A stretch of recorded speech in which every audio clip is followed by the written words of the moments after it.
السلام عليكم على أجمل وأغلى أخوات في الدنيا، كل سنة وأنتم بألف خير. يا رب كده تكونوا بخير وصحة وسلامة وراحة بال، اللهم آمين. كل سنة وأنتم بألف خير. إن شاء الله النهاردة هنعمل كيك الماربل بأسهل الطرق بطريقة اقتصادية، برغم الظروف بقى والغلاء اللي احنا موجود فيه. إن شاء الله هنعمل كل حاجة في البيت، كل حاجة لأولادنا، ونبدأ كده بالصلاة على الحبيب المصطفى ونسمي الله. ومعانا اول حاجة الدقيق، بجيب الدقيق بتاعي وانخله مرة واتنين وتلاتة زي ما حضراتكم شايفين كده. دول 5 كوبايات دقيق. هنعمل قارب كبير او طاجن كبير من الكيك ماربل بطريقة سهلة جدا وبسيطة. 5 كوبايات دقيق، سعة الكوباية 200 جرام، كوباية بتاعت المج العادي بتاع الشاي بتاعتنا. بتنخلي الدقيق بتاعك مرة واتنين وتلاتة للكيك علشان يديكي نتيجة كويسة جدا. حطيت باكوين 2 بيكنج باودر، 2 باكو بيكنج باودر، ممكن تحطي 1 بيكنج باودر و1 كيك شيف. حطيت معايا رشة من الملح. ونبتدي نجيب الخلاط بتاعنا وفاضي، مش يعني يكون ناشف، ما يكونش مبلول منك او اي حاجة. حطيت كوبايتين 2 ونص من السكر، السكر الحبيبات العادي خالص. تمام تمام. هنيجي بقى كده وننزل معاهم كيس او كيسين من بودرة البرتقال، كيسين من بودرة البرتقال، وانزل عليهم ب4 بيضات. دول 4 بيضات وسط، لو البيض حجم كبير هتقدري تحطي 3. 5 كوبايات هتحطي عليهم 3 بيضات. ركزي بس معايا كده في المكونات، ان شاء الله هتطلع معاكي زي الفل. علبة من الزبادي علشان تخلي الكيكة بتاعتي طرية وحلوة كده. في ناس بتحب تعمل الكيكة بالحليب او باللبن، مش هيبقى حلو معاكي. يا اما تعملي بزبادي، يا اما تروبي اللبن تحطي عليه معلقتين خل وتسيبيه يفك معاكي، وبعد كده تبتدي تعملي بيه الكيك. جبت الخلاط وضربت الخليط ده كله مع بعضه، اللي هو عبارة عن 4 بيضات، 2 باكو من بودرة البرتقال او التانج.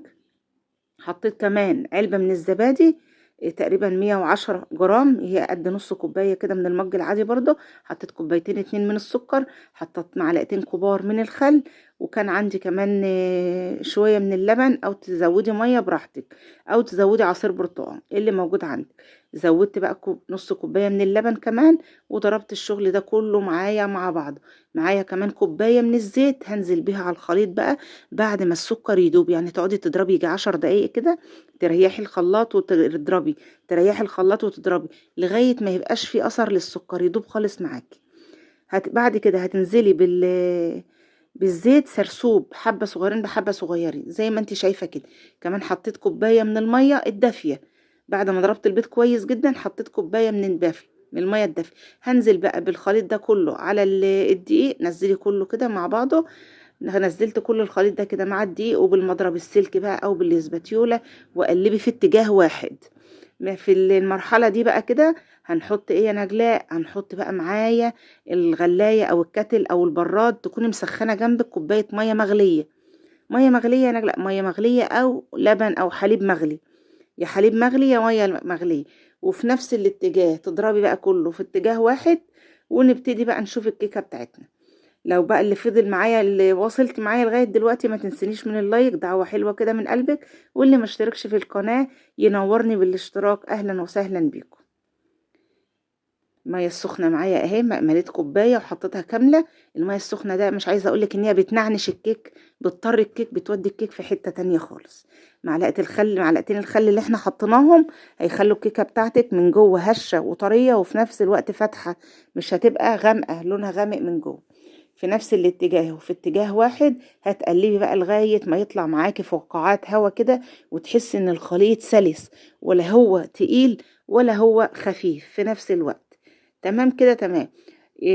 لو المية المغلية، انت اول مرة تعملي الكيكة بالمية المغلية، حطي المية المغلية على مرتين. يعني مثلا ايه، علشان ما تبقاش مرة واحدة معاكي كده، حطيها على مرتين. وبرضو بنفس الطريقة كده وبنفس المضرب السلك هتشتغلي. هروح بقى كده اجيب معايا بقى القارب بقى كده اللي احنا هنشتغل فيه. وهجيب كمان معايا حطيت بقى ايه قد معلقتين كده من المية السخنة، وهنزل عليهم بمعلقتين 2 من الكاكاو، عشان احنا هنعملها كيكة ماربل، يعني نص شوكولاتة ونص فانيليا. هحط بقى الكاكاو واقلب بقى كده كله مع بعضه. بصي بقى كده الكاكاو اهو هنخله عشان لو في اي تكتلات او اي حاجه. طبعا المكونات بتاعتنا والحاجه كلها غاليه اليومين دول، بس انت لو انت قارنتي بالحاجه اللي بتعمليها في البيت والحاجه اللي انت بتشتريها هتلاقيها اوفر بكتير. قطعة الكيك صغيرة جدا كده قد صوابعك كده ب5 جنيه. شوفي انت بقى احسبي المكونات بتاعتك، واحسبي القارب اللي انت هتعمليه او الطاجن اللي انت هتعمليه او الصينية، وشوفي هتطلع كام قطعة، غير النظافة وغير الحاجة المغذية اللي انت شغالة بيها.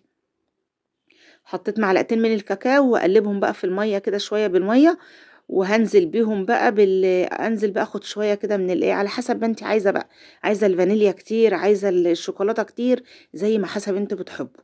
بس بصراحه كانت جميله جدا، والخليط ما شاء الله كبير هيرمي معاكي.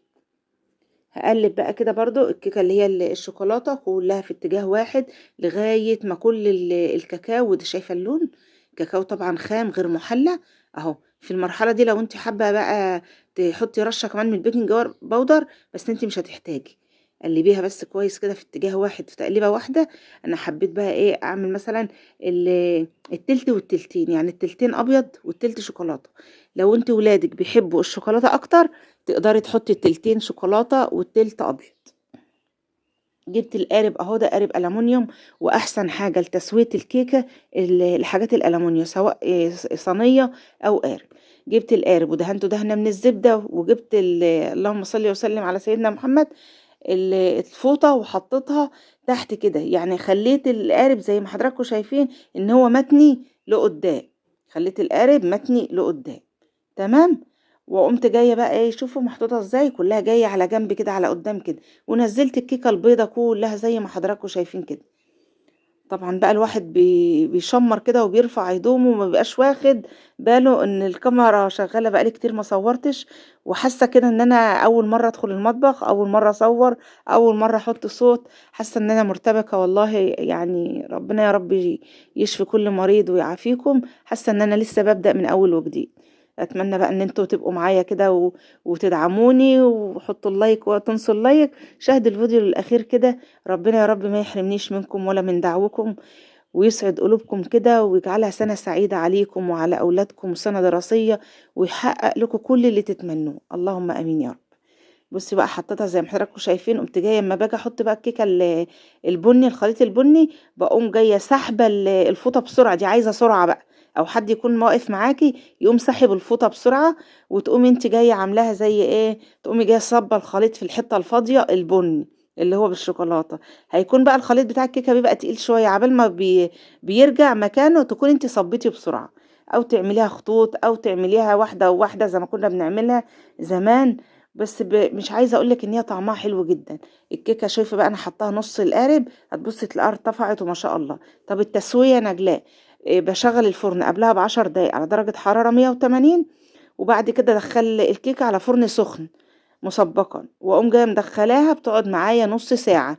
بعد النص ساعه تبتدي تفتحي عليها، تحطي خله كده او سكينه رفيعه في وسط الصينيه، طلعت نظيفه يبقى الكيكه تمام حلوه. ما طلعت فيها لته كده عجينه خفيفه، تسيبيها بقى، تقفلي عليها بسرعه وتسيبيه. ودايما لما تيجي تختبري الكيك او تشوفيه ما تفتحيش فرن البوتاجاز للاخر، خليه ايه وسط، وبقى تفتحي عليها الا بعد نص ساعه.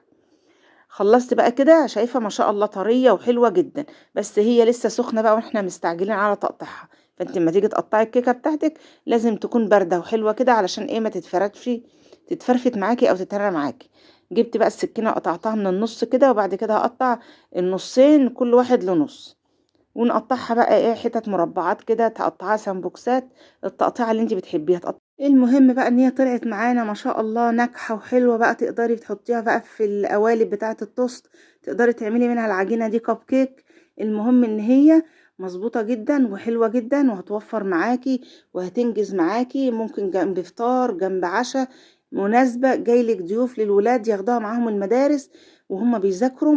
يا رب يجعلها سنه سعيده على الجميع، وكل واحد يحقق اللي نفسه فيه، اللهم امين يا رب. وسع علينا، وسع رزقكم، ويهدلنا أحوالنا. قولوا أمين. اكسروا من الصلاة على الحبيب المصطفى، ودايما كده تذكروا ربنا كده، ربنا يرزقنا الخير والسعادة والستر والعافية. قولوا أمين اللهم أمين. خلصها كده بقى، وتبتدي ان انت تطلعيها بقى، بس هي كانت سخنة لسه شوية، ونعبيها عندنا او نخزنها معانا في قلب علب كده من البلاستيك وتحكميها. بس لو انت الجو حر تبتدي تحطيها في التلاجة. الجو مثلا برد شويه نحتفظ بها بره، العلبه تحط بره عادي في دولاب المطبخ. انما مثلا لو جو حر بعد يوم واتنين بتحس ان الكيكه هتريح معاك، فلازم تعينيها معاكي في التلاجة. يا رب النهارده الوصفه تكون عجبتكم، واكون ضيفه خفيفه عليكم، واكون كده ما اغيبش عليكم تاني. يا رب ما اغيب عليكم تاني ولا يجيب حاجه وحشه لحد ابدا. تقدروا شايفين يا ولاد الطراوة والحلاوة، وبصي بقى حاجة كده ما شاء الله. تقدري تقطعيها شرايح، تحطي ما بينها مربى. شايفة؟ ده لما انت بتتكي عليها كده وتنزل تنخ معاكي وتطلع معاكي تاني، يبقى التسوية مظبوطة. انما ممكن تطلع معانا مكتومة. طلعت معاكي مكتومة ليه؟ هتطلع معانا مكتومة لو انت ما مشيتيش بنفس الخطوات. لو انت فتحتي البوتاجاز عليه، شايفة القطعة الشوكولاتة دي؟ شايفة لون الكاكاو؟ حلوة جدا. اعمليها بنفس الخطوات ومش هتندمي، وان شاء الله تطلع من ايديكم احلى واحلى، وتسلم ايديكم مقدما. طيب الدقيق يا نجلاء، نجيب دقيق ايه؟ تجيبي دقيق مخبوزات عادي او دقيق للكيك.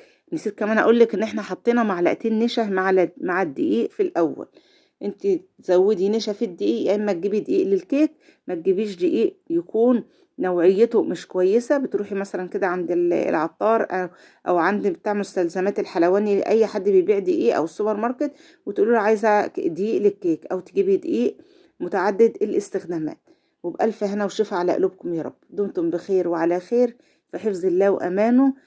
وما توفيقي إلا بالله، عليه توكلت وإليه أنيب. والسلام عليكم ورحمة الله وبركاته.